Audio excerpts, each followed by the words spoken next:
Okay, applications of trig functions. I think these are kind of fun. You might call me nerdy for this, but I think these are kind of fun. These applications are going to be, just kind of real world problems where we can use this stuff to, uh, solve for missing sides, solve for missing angles, those types of things. There's going to be a couple different words that we're going to have to add onto these uh, for clarity, just to kind of know what they're talking about when they talk about angle of elevation and depression, those types of things. So I drew this little picture on here because one thing they're going to have is, I'm going to draw a little dude here. Okay. There's a guy standing there. He's looking. Okay. So just imagine that dotted line through the center of the triangle. That is me standing straight up and down, looking straight ahead. Okay. Now, if I stand here and I'm looking straight and I look up, okay, if I look up, it's called an angle of elevation. Angle of elevation.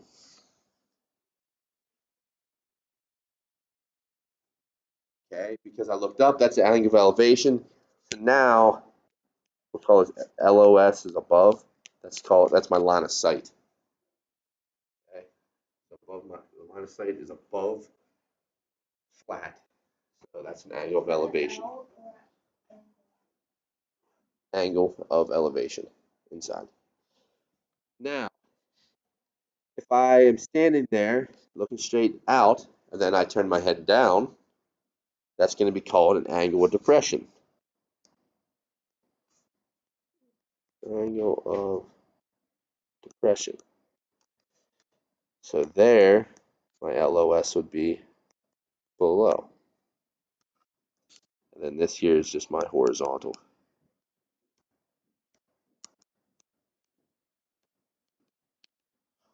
Okay, so those are the three different things I might be looking at.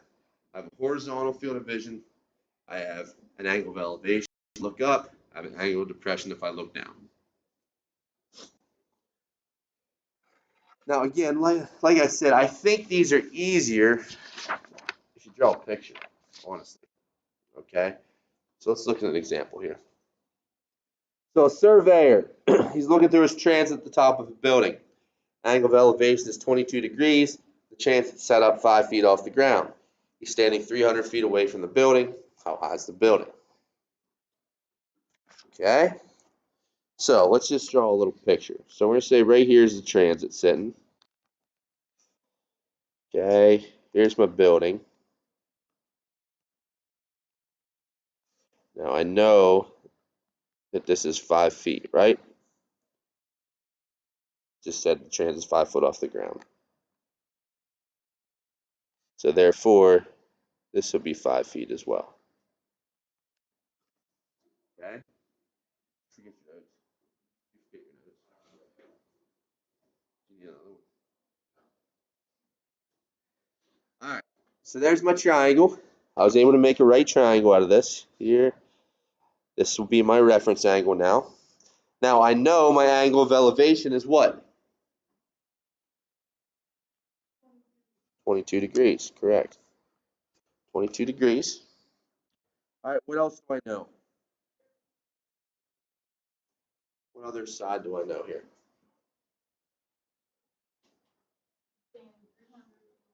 Perfect. So I'm 300 feet away from the building, so that would be right there, wouldn't it?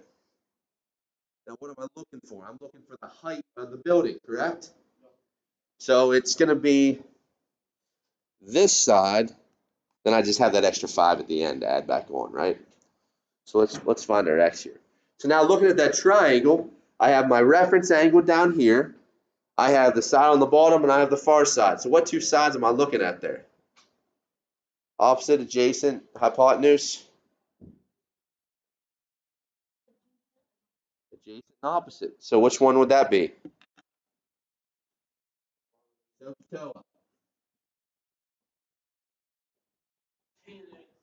Tangent, correct. All right, it's tangent because I have opposite and adjacent, so therefore I'm looking at the tangent of 22 degrees is equal to tangent is opposite over adjacent. Opposite is x. Adjacent is 300. Okay. Now let's simplify this a little bit. I'm going to have to multiply both sides by 300. So I have 300 tangent of 22 is equal to x. I need a calculator? Anybody? Need one? Need one? Anybody else? Now we should be in degree mode for this. So we should be in degree mode. So if you're in degree mode, I want you to give me what 300 times the tangent of 22 is going to be.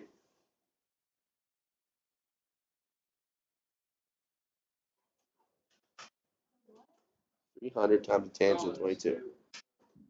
What'd you get? What do you got? Oh.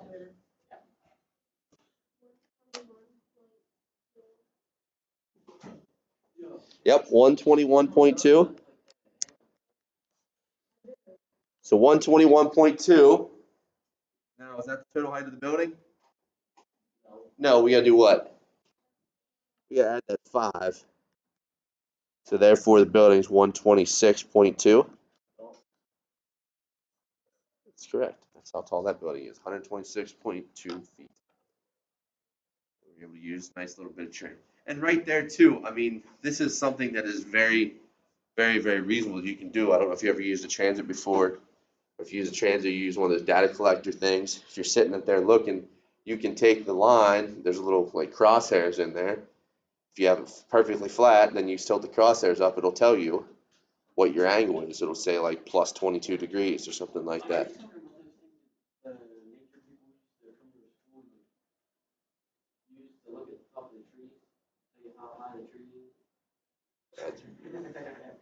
Good chance that was probably a transit.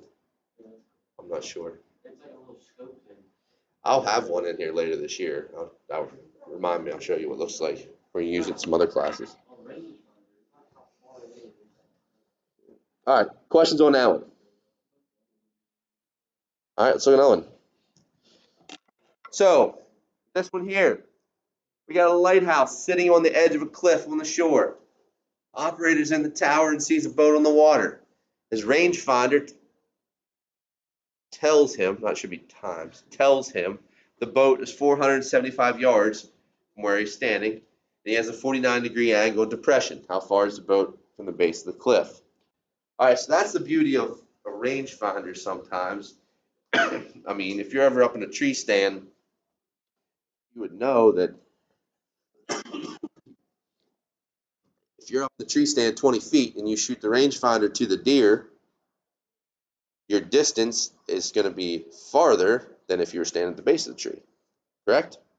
All right, and that's how a rangefinder works. It's just a straight distance, okay? But we want to figure out how far this boat is from the base of the hill, okay? If I'm looking down at it and I shoot 475 yards, that boat's actually closer to that cliff than 475 yards, right? So let's draw a little picture. I think this is going to help. So here's a cliff, okay? And here's the lighthouse on the cliff. Does that work? You don't like my picture? I mean, we can put some waves over here. We can put the boat out here. See? I mean, look at that. That's not professional. I don't know what it is, you know? So then this. Oh, gosh. Better? Happy now? All right.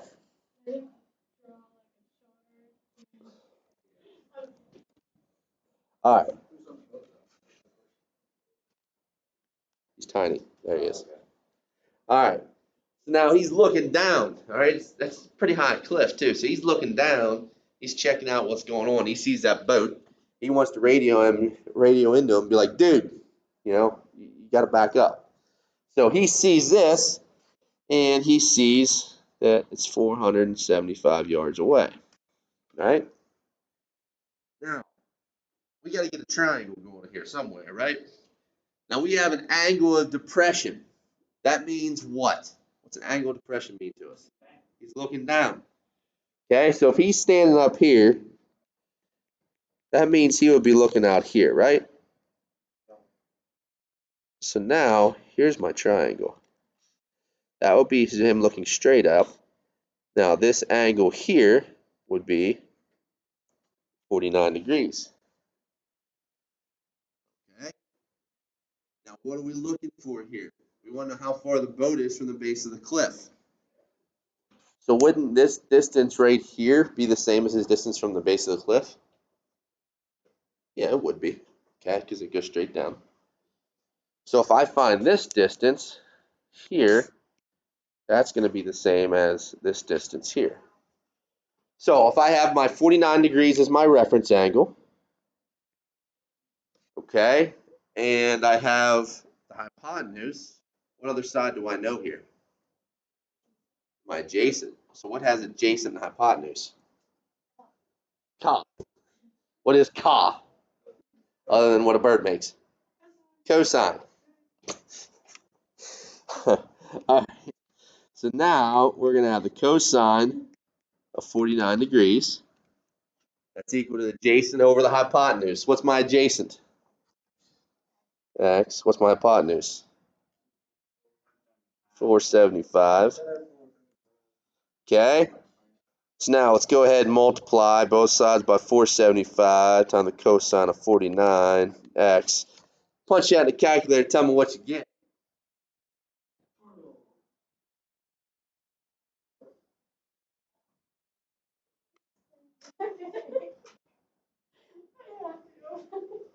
What?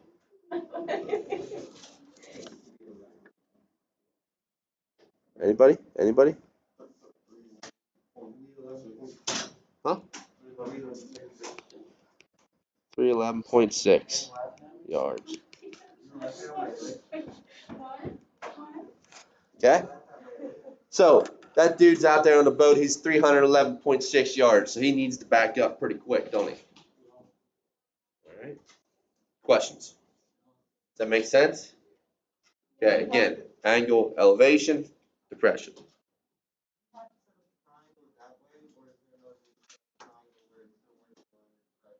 Or still what?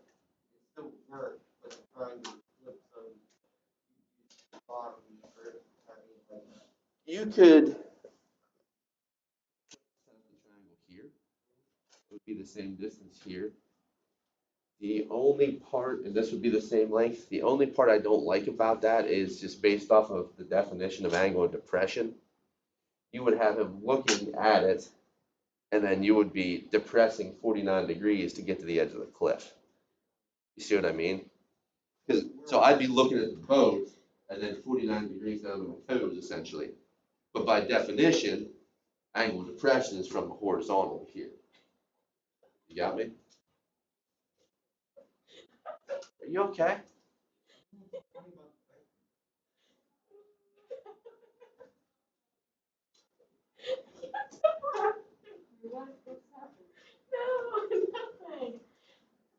Linda's having a nervous breakdown. All right.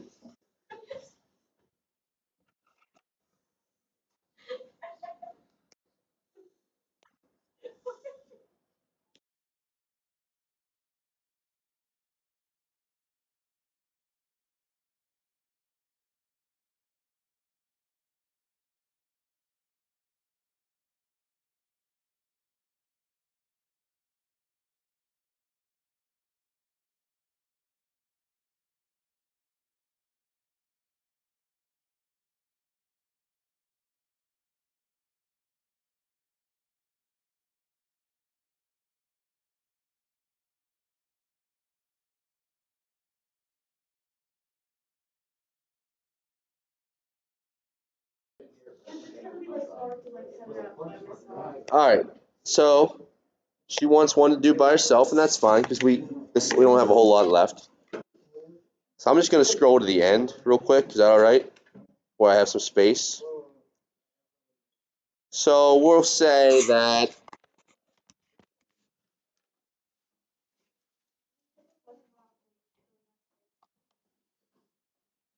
All right, let's say that.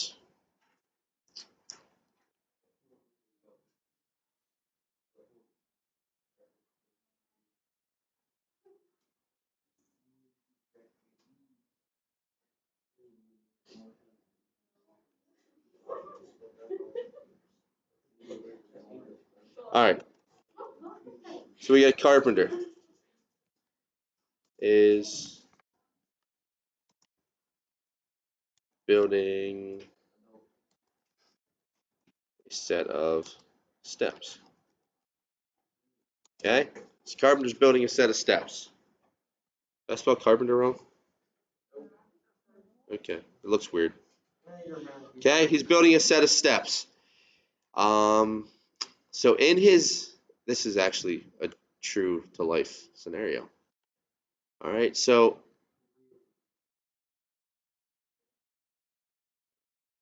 using this, he wants to find the angle. Okay, so this would be the same type of thing, just finding the angle. Okay, he sees that the bottom step, or the very base of the steps, to the top of the steps is going to be a horizontal change of, let's go 17 feet, and a vertical change of 13 feet. What is the angle of elevation of a set of steps?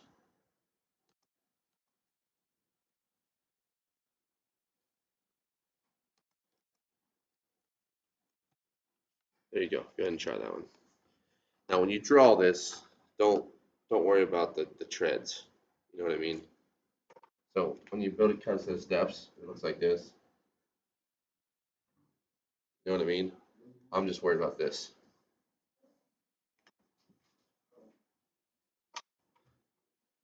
All right, so I'll give you a minute to try that one.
All right, so for that one there, you just have to be careful because anytime you're looking for an angle, you're going to have to use an inverse sine or cosine or tangent. Okay, you have to use the inverses. If you're not looking for an angle, we just use the regular ones. All right, now, next part, let's look at reference angles. Okay, it's going to be the same type of thing because everything we've been doing is finding missing sides, finding missing angles, those types of things. But every angle is smaller than 90 degrees, correct? So if we get an angle that's bigger than 90 degrees, we have some trouble. That's where we have this thing called reference angle. So we're going to let theta be a non-quadrantal angle in standard position. All right. The reference angle is the acute angle of the terminal side mixed with the x-axis. So we want to draw the angle, connect it to the x-axis to find it, and then find the angle this triangle creates. So that sounds a lot. Go ahead and let's look at 135 degrees. Okay, so 135 degrees is going to be in quadrant 2. Okay, let me go ahead and draw this here to here. So 135 degrees will be out in here somewhere. Okay, straight up is 90, all the way to the far side would be 180, right? So it has to be in quadrant 2. So that would be this angle right here. Now, again, these trig functions don't work with things that are over 90 degrees. Everything's smaller than 90 for our angles. So what we can do is we'll take this guy and we'll take it to the x-axis to make your triangle. All right, so that is where my triangle would appear at 135 degrees. Okay, so now what I have to do now is find this angle here. Well, if the next line would be 180 to here, I already have 135 to here, right? So what's 180 minus 35? 45 degrees, right? So now that angle inside that triangle would be 45 degrees. Therefore, my reference angle for 135 degrees would be 45 degrees. So it's going to have the same value and the same answer as if you put 135 degrees in. This just puts it in a way that we can figure it out. Like, yeah, you can go ahead and you can punch sine 135 degrees into your calculator, but if we want to put it in a world that we can break down on our own, this is how you would do it. You would use these things called reference angle. All right, 580. First off, that's too big to start with, isn't it? Okay, so let's subtract off 360, and that's going to give me what? 220? Okay, so now I have it from 0 to 360. All right, I just standardized that angle. So 220, that one's going to be down in quadrant 3, correct? So that would be here. Now, again, I want to take it to my x-axis, not my y-axis, my x-axis. So in this case, I'm taking it back to the 180, right? So I want to do 220 minus 180 now, because I want to find the distance from here back to 180. So 220 minus 180 is going to be what? 40, correct. So this would be my reference angle then, 40 degrees. That makes sense? We have to take things back to the x-axis. Yeah. How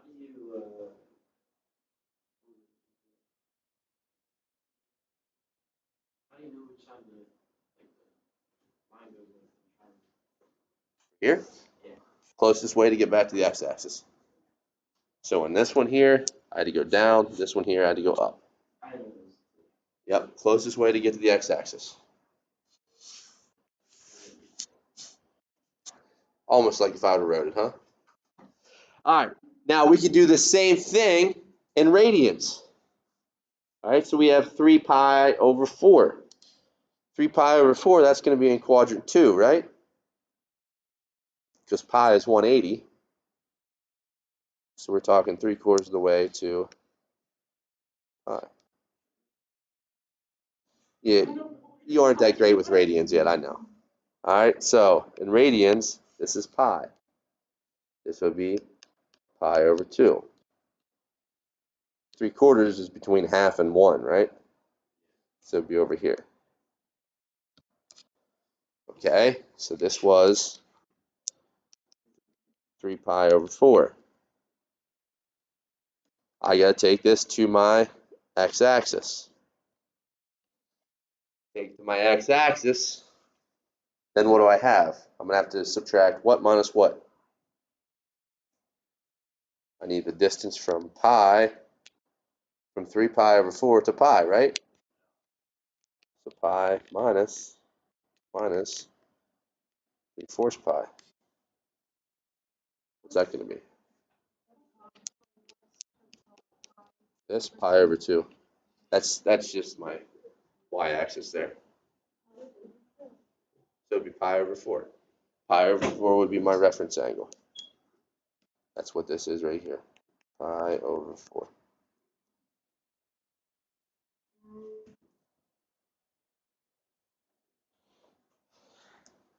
All right.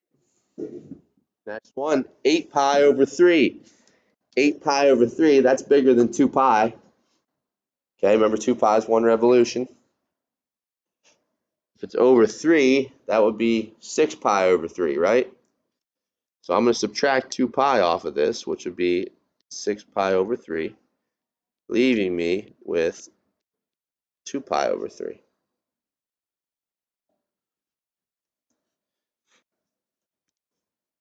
Two pi over 3, or 2/3, is going to be 2/3 of the way to half. So it's going to be about there. Okay, remember this is pi. This guy here is 2/3 pi. So now I'm looking for this one. Okay, I would have to subtract pi minus 2/3 pi. What's that going to be? It's 1 minus 2/3. 1/3. So that means pi over 3 would be my reference angle, and it would go right there.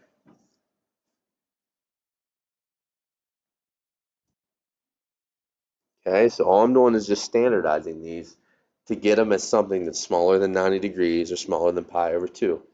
So then I can apply things I know. Most often, I'm going to apply my trig identities for the 30-60-90 and the 45-45-90. Okay. All right. Now let's use this. So we're going to evaluate the trig functions using a reference angle. So we want to make these into special triangles if possible. That's going to make life easier on us. Some of these will, some of these won't. All right, so looking at this guy, first one I have 135 degrees. We just found that one up above, didn't we? Okay, we just did that up here, so that becomes, ooh, that was ugly. So we know for 135, it's going to be here, it's going to be 45 degrees, correct? So we just did that right here. Now we want to find the trig function of that. We were looking for sine, so we want the sine of 135 degrees. That would be the same as the sine of 45 degrees. Well, remember, we did the 45-45-90 triangle, correct? That was one of our special triangles. So I'm going to turn this into that now. This becomes 45, 1, 1, root 2. So I'm looking for the sine of it. Sine is opposite over hypotenuse. Opposite hypotenuse. Simplify, this would be root 2 over 2.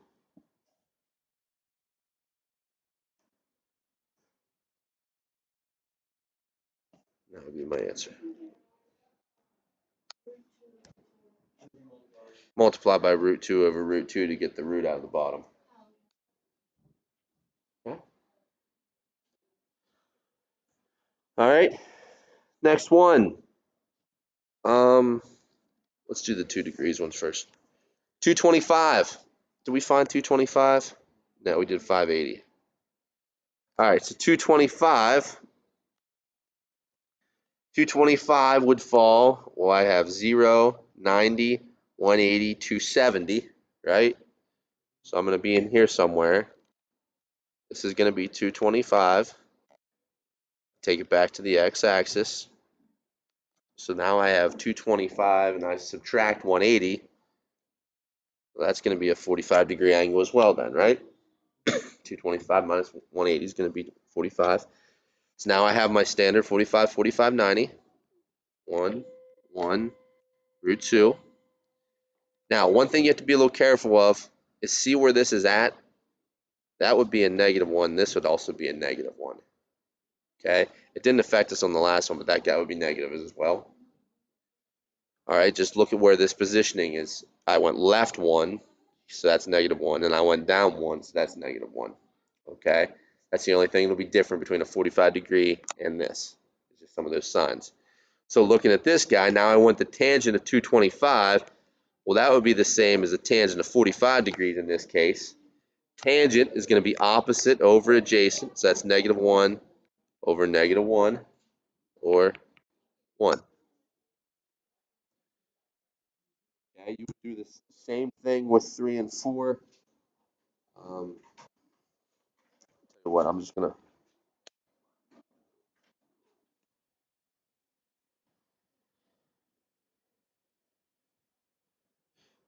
Last two problems we're going to be looking at is going to deal with our with radian measure now.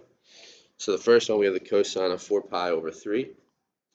In this case, it's 4/3 pi, so 4/3 is a little bigger than 1. We're going to be in quadrant 3. So we're down in here, 4/3 pi. Take it back to your x-axis. So my reference angle is going to be from the x-axis to where this stopped. All right, it's 4/3, so I'm going to subtract 1 pi off. So that's just going to give me a third pi. Okay, this would now just be our 40, 60, 90 triangle. So from the 40, 60, 90, this is the same as a 60 degrees, and this guy here would be the 30 degrees then. Okay, I think that's the easier one to remember the two. So that's the case root 3. This guy here would be 2. This guy would be 1. Now we just have to make sure our values are correct. This would be a negative. This would be a negative because we're in quadrant 3. It's left and down, so they're both negatives. And your hypotenuse is never negative. All right, so this 2 is it doesn't matter which direction it's pointing. It's always going to be positive. So now in this case, we're looking at the cosine of pi over 3 now, which is going to be adjacent over hypotenuse. Adjacent is -1. Our hypotenuse is going to be 2. So it's just -1 over 2. So cosine of pi over 3 is -1 over 2. So the cosine of 4 pi over 3 is also going to be -1/2. Okay. Last one. We're looking at the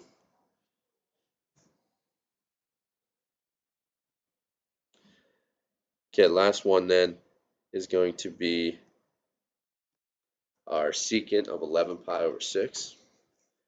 First thing we need to do, that's bigger than, no, it's not bigger than 2 pi. So we just need to standardize. This is going to be in quadrant 4. Okay, so we're going to be over in here. If we're in quadrant 4, here's my angle. Take it to my x-axis. So now I'm going to have 11 pi over 6. Well, this whole way around would be 12 pi over 6, or 2 pi.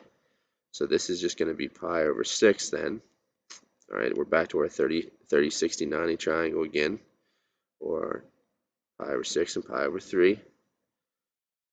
Okay, in this case, we'd have root 3 here. That's a positive root 3.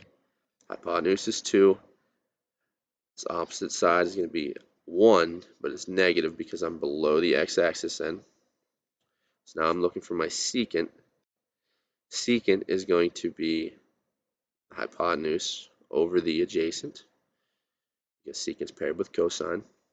All right, so I'm going to have the secant of pi over 6 be 2 over root 3.